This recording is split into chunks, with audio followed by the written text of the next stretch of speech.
Hey there, my name is Patrick Kamau Kamure. You are a lecturer in public finance and taxation. Welcome to today's lesson where we learn more about the taxation of the business income and which we started sometimes back in few lessons, past lessons, where we say that we are supposed to look at the taxation of the business income, and we had 3 businesses we are supposed to look at: the sole proprietorship, partnership, and the limited company. In our previous lessons, we have covered the sole proprietorship and the partnership. So what is remaining is the taxation of the limited company, and it is the one that I want us to look at how it is usually taxed. So this is what you need to know about the limited company. That limited company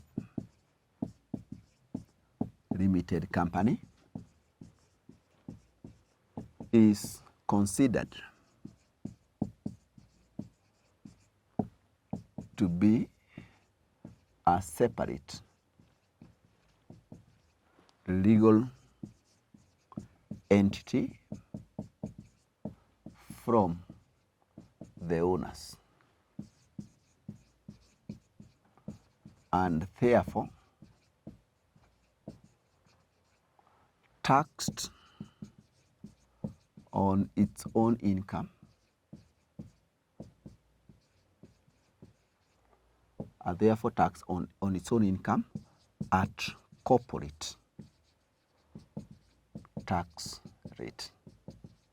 That is the first thing that you need to know, that a company is considered to be separate from the people who forms it. So when you're taxing a company, you tax the company itself. You don't tax the owners. Unlike the case of sole proprietorship, which you tax the owner, the partnership where you tax the partners, here you tax the company itself. So the following points are considered when you are taxing the company.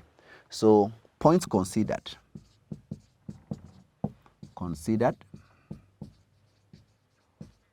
in taxation of a limited company. There are only 2 points that you need to consider when you are taxing a company. One of them is this.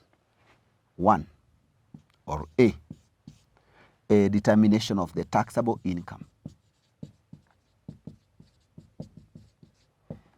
of taxable incomes.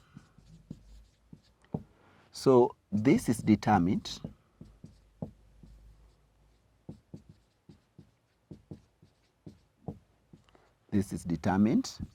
using either number 1, gross profit method,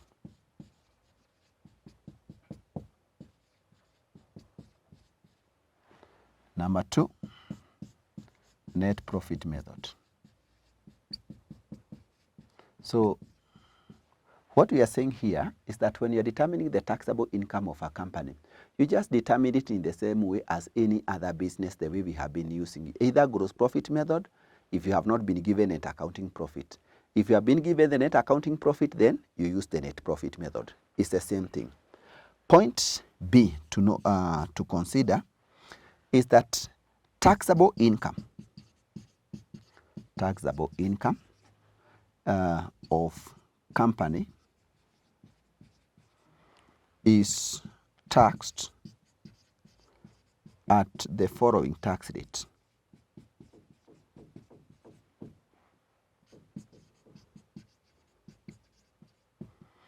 1, resident company,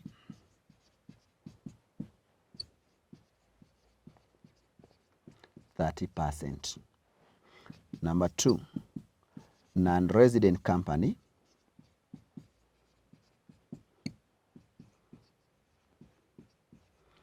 37.5%.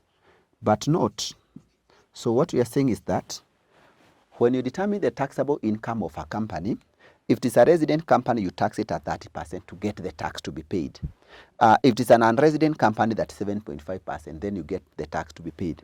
But note, from 1st of January 2024, non-residents will be taxed at 30%. Yeah. So there was a change of the law on 1st of July 2023, which stated that come January 2024, the non-resident corporate tax rate will be reduced from that 7.5% to 30%. So it's good to know when you are taxing a company, which year is it rating to? Any year before 2024, that is 7.5% for non-resident only. And now beyond 2024 or 24 and beyond, then it's supposed to be, that is 30%.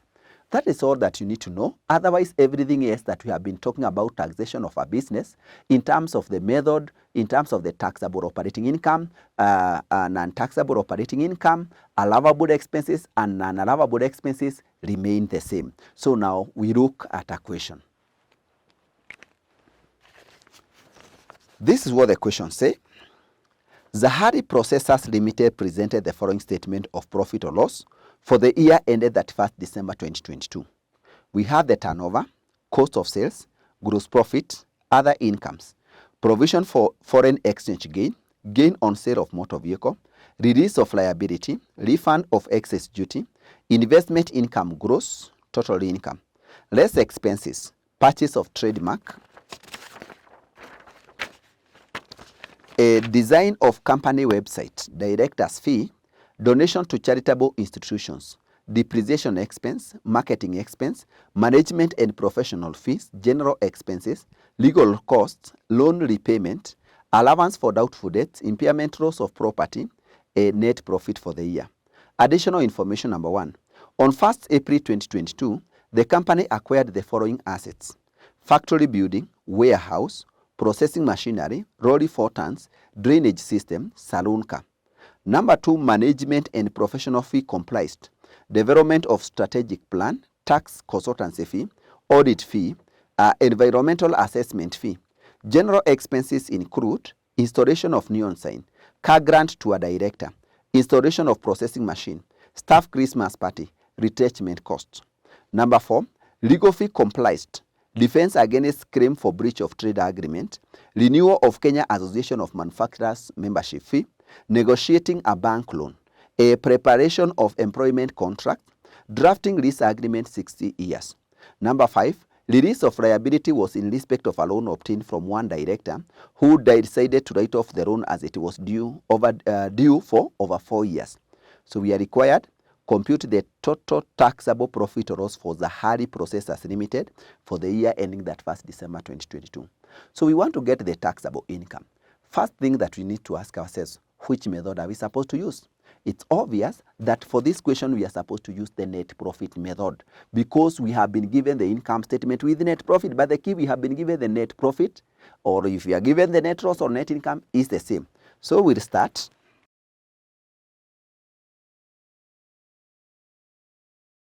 So we'll start with the net profit that has been provided to us.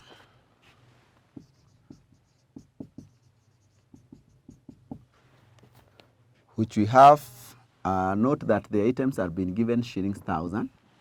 So we have 527, 614. And then we add non-allowable expenses.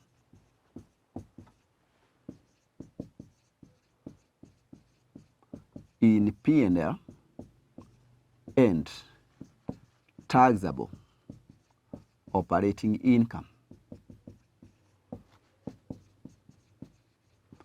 not in P&L.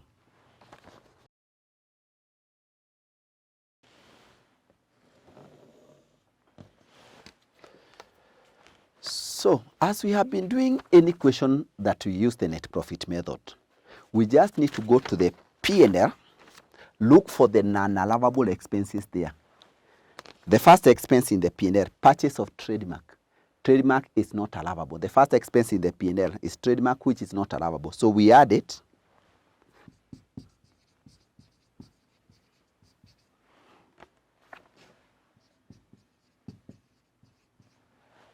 Then we continue. The next one is Design of company website. Website is a fixed asset which we should claim capital allowance later. It's not allowable. So we add it, which we have 12,400. The other one is director's fee. Director's fee is allowed if you look at what we had said among the allowable expense initially. Donation to charity, that's allowable, we said. Depreciation, no, that is not allowable.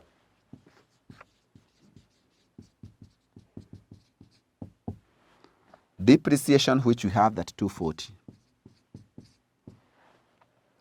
After the depreciation, marketing expense. Marketing is allowable. A management and professional fee, that is also allowable, we said, because it's for the business. General expenses, they are allowable because they are for business. Legal costs, unless it is stated what it is, it's allowed, which we had already looked at the non-allowable legal cost.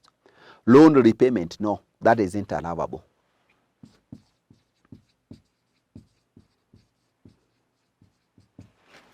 Loan repayment, which you have 2,600. Then the next one is allowance for doubtful debt. Allowance for doubtful debt is not allowed. It's a provision. Unless they say specific allowance, it's not allowable.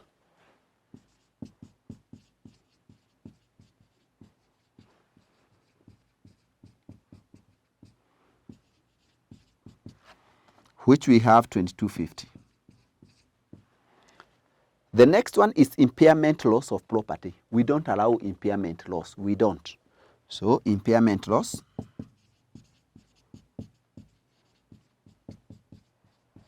which we have 1,500.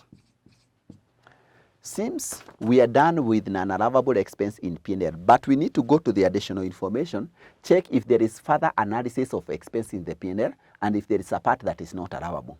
At the same time, in the additional information, we look for taxable operating income not in P&L. An income that is taxable and is operating but has not been included in the P&L up here. So let's see. Additional information number 1. On 1st April 2022, the company acquired the following assets. Now, those are fixed assets. First, they are not in the P&L. If you go to the P&L expenses, they are not there, so ignore. Number 2, management and professional fee comprised. Now, that is in the P&L. We have to look for non-allowables. Higher development of strategic plan. That is an allowable expense because when you plan for your business, it's income generating, it's allowable. How about tax consultancy fee? No, anything to do with the tax we don't allow.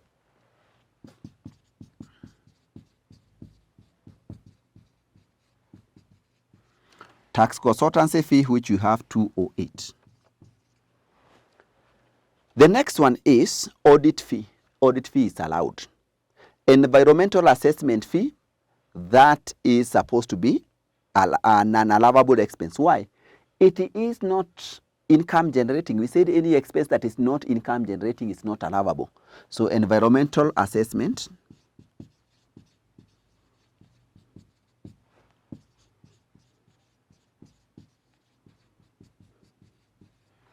which we have 256. After that, we go to number 3. General expenses include. Now, general expenses is in the P&L. When you go to the P&L, you find the general expenses there. They include installation of neon sign. Neon sign installation is a fixed asset. Expense incurred before you start using the neon sign, the fixed asset. Those we don't allow. So, we disallow.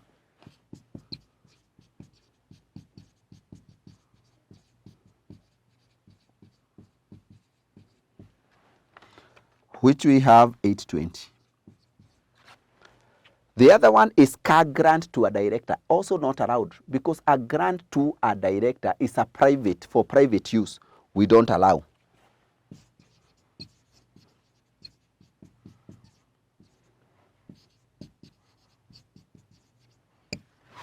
Which we have 2,800.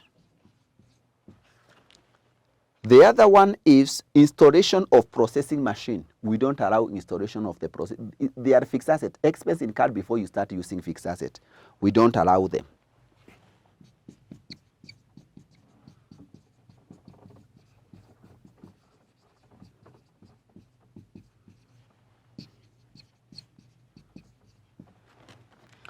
which we have 1560. The other one is staff Christmas party. That is now allowed because we said expense for the welfare of workers, they are allowable. That's for welfare. The other one is retrenchment cost. We don't allow retrenchment cost. Expense that is not income generating, we don't allow. Retrenchment costs,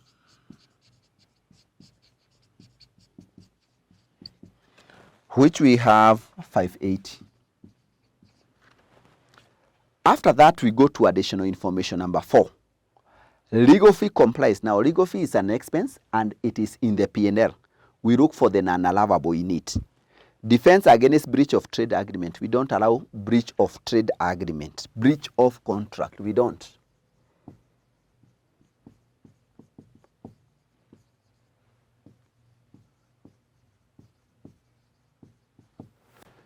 Which we have 1450.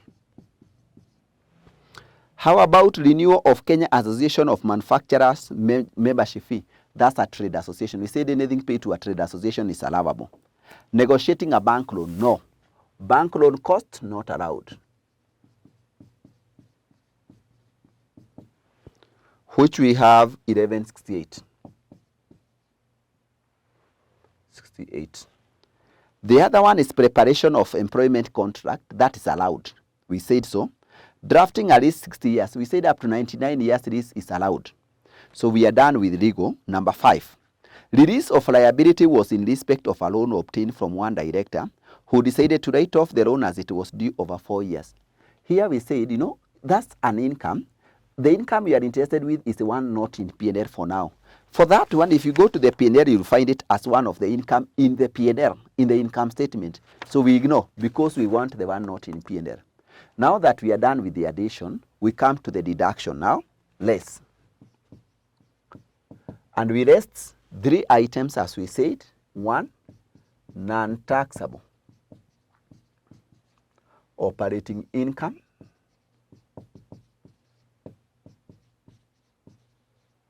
In P&L, that is 1, or in investment incomes, in P&L, and allowable expenses, not in P&L.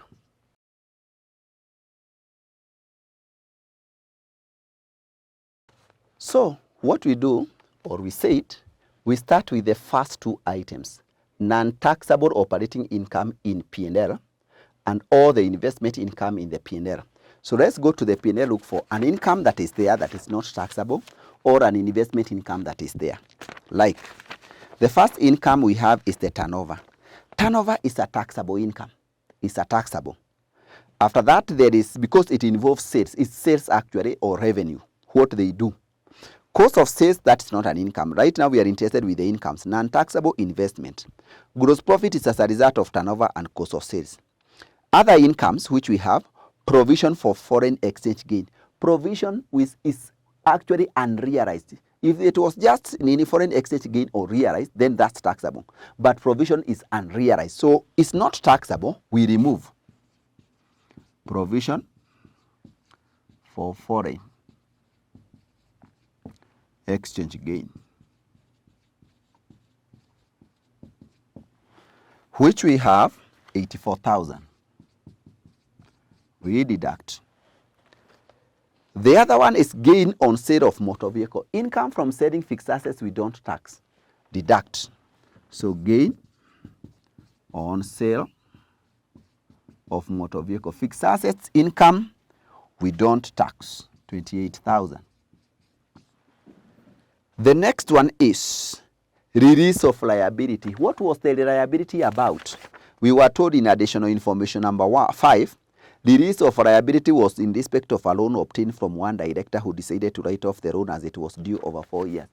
But that is not an operating income. So we remove. It's not an operating, it's not even an income, an operating income. So release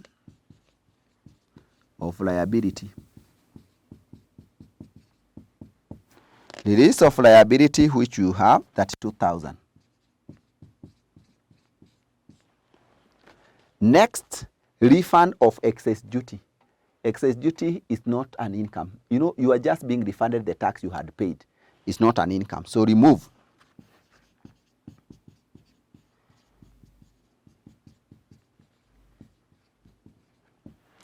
Which we have 16,000. Last three, investment income. Here we are saying that all investment income in P&L we remove. So we remove that investment incomes.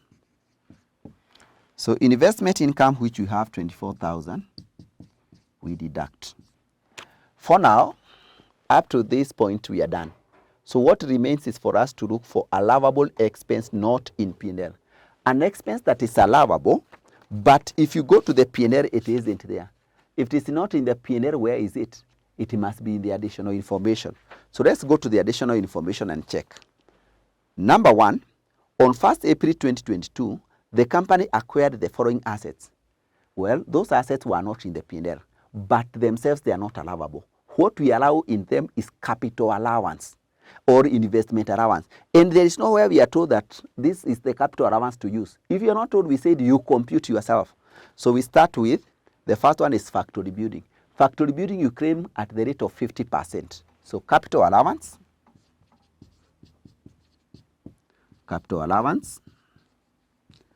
on factory building. In short, I'll write FB, factory building, which we said this being used for manufacturing, factory building, it is 50% of 28,800.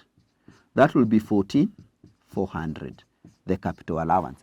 And we say that whenever you are claiming 50%, you don't consider the time. You claim for the full year, even if it is 1 day. The other rates, 25, 10, are the one that you consider time. Warehouse, that's supposed to be capital allowance at the rate of 10%. So we'll have here warehouse, which is supposed to be 10%. And then this we said we consider time from 1st April. Those are 9 months to the end of the year. So times 9 over 12 of 2,800. That we will compute in a while. The other one is processing machine. Processing machine is supposed to be done at the rate of 50%. That's what we said. So to come here and say processing machine. So this is supposed to be 50% without considering time of 16,000. But we said all the expenses that are incurred before you start using a fixed asset, we add them together and then we claim capital allowance together. What I'm saying is this.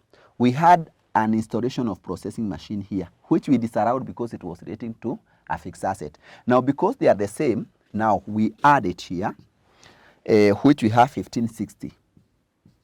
And then we'll claim capital allowance on the total. All the cost incurred before using, like this installation was before use. Lorry, that is supposed to be 25%. This we consider time, 9 over 12 of 3,500. The other one is drainage system. If you look at the capital allowance, we say that should be 50%. So we'll have drainage system, which is supposed to be 50% of 2,600. For the Sarunka, we said it's 25%, and we consider time. However, we had said if a Sarunka or sport utility vehicle exceed 3 million, we only give capital allowance to 3 million. This one is already exceeding, it's 4,840,000, so we only give 3 million. So we have Sarunka. So 25% times 9 over 12 times 3. Now, those being the only fixed asset in number one, we do the computation now. The first one is, we had already done, is 50% of 28,800. The warehouse now, 10%. And then 10% times 9 divided by 12. And then times 2,800. That gives us to 10. The other one, we add the 16,000. We add 1,560. And then we take 50% 8780. The other one is 25% times 9 divided by 12 and then times 3500, giving us 656.25. I want us to round off to whole numbers, so we just have 656. Then the other one is 50% of 2600, that will be 1300.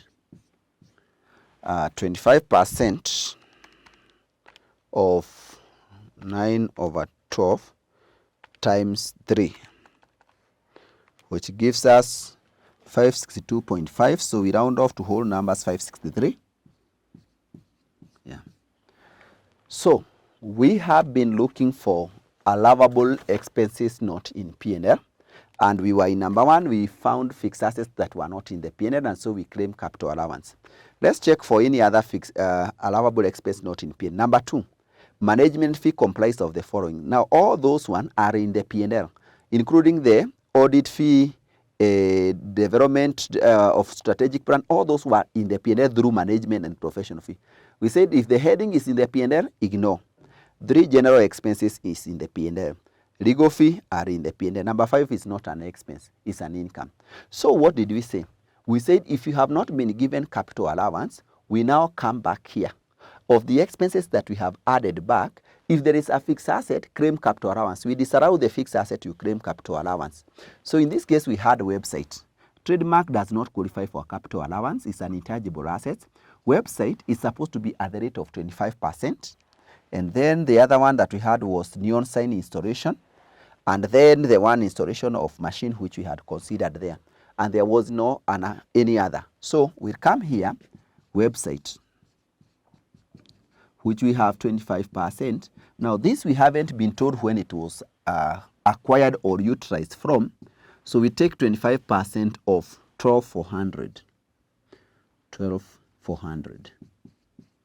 For the neon sign, that is supposed to be 10%. Neon sign, 10%. We haven't been told when it was started being used in the business. And here we had 820. So this will be 82. Now we do the website, which is supposed to be 25% of 12,400, which give us that 100. Yeah, that 100. Now with nothing else to deduct, because we are done with incomes in the P&L, allowable expense not in P&L, we now get net taxable operating income. So we'll start from the net profit we add, and then we minus those ones. So 527,614, and then 527,614 plus 48,800 plus 12,400 plus that 240 plus 2,600 plus 2,250 plus 1,500 plus 208 plus 256 plus 820 plus 2,800 plus 1,560 plus 580 plus 1,450 plus 1,168. Then this figure we minus the 84,000 minus 28,000, 28,000 minus 32,000 minus 16,000 minus 24,000 minus 14,400 minus 210 minus 8780 minus 656. We minus 1,300. We minus 563. and we minus 100, and then we minus 82. That gives us 394, 155. Now, we said this, because this is a company and you tax the company itself, once you get the operating income, you add taxable investment income. Investment income. We add the taxable investment income. In this question, incomes are in the income statement. There was only one investment income, the last one, a general investment income. We said if it is not indicated, where an investment income is coming from, tax it. So this one is not indicated, so tax. So add investment income,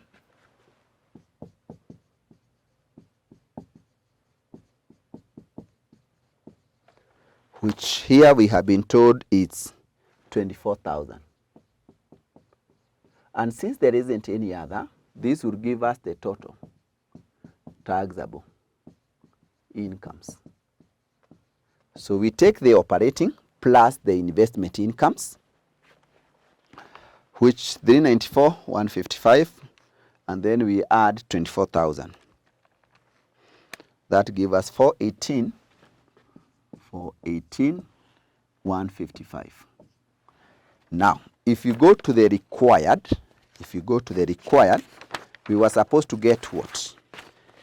Compute the total taxable profit or loss of Zahari Processors Limited, and it ends there. There's no other question. But sometimes you can be asked to get the tax.